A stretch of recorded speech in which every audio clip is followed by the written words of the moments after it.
ఎన్నికల ప్రచారంలో భాగంగా కాంగ్రెస్ అగ్రనేత రాహుల్ గాంధీ తలపై నుంచి నీళ్లు పోసుకునే వీడియో సోషల్ మీడియాలో వైరల్ అవుతుంది. మంగళవారం ఉత్తరప్రదేశ్లోని రుద్రపూర్ బహిరంగ సభలో ఆయన పాల్గొన్నారు. ప్రసంగం మధ్యలో రాహుల్ బాటిల్ ఓపెన్ చేసి నీళ్లు తాగారు. ఆ కాసేపటికే చాలా వేడిగా ఉంది అంటూ తలపై నీళ్లు పోసుకున్నారు. కాగా యూపీలో నిన్న రికార్డు స్థాయిలో 49 డిగ్రీల ఉష్ణోగ్రత నమోదైంది. गर्मी है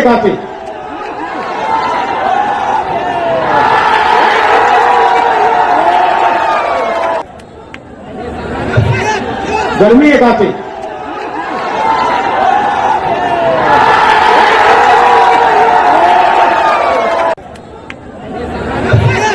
गर्मी है काफी। ఎన్నికల ప్రచారంలో భాగంగా కాంగ్రెస్ అగ్రనేత రాహుల్ గాంధీ తలపై నుంచి నీళ్లు పోసుకునే వీడియో సోషల్ మీడియాలో వైరల్ అవుతుంది. మంగళవారం ఉత్తరప్రదేశ్లోని రుద్రపూర్ బహిరంగ సభలో ఆయన పాల్గొన్నారు. ప్రసంగం మధ్యలో రాహుల్ బాటిల్ ఓపెన్ చేసి నీళ్లు తాగారు. ఆ కాసేపటికే చాలా వేడిగా ఉంది అంటూ తలపై నీళ్లు పోసుకున్నారు. కాగా యూపీలో నిన్న రికార్డు స్థాయిలో 49 డిగ్రీల ఉష్ణోగ్రత నమోదైంది. गर्मी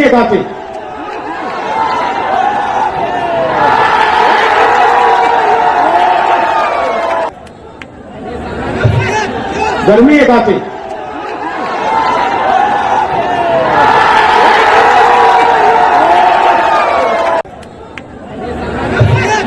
गर्मी है काफी।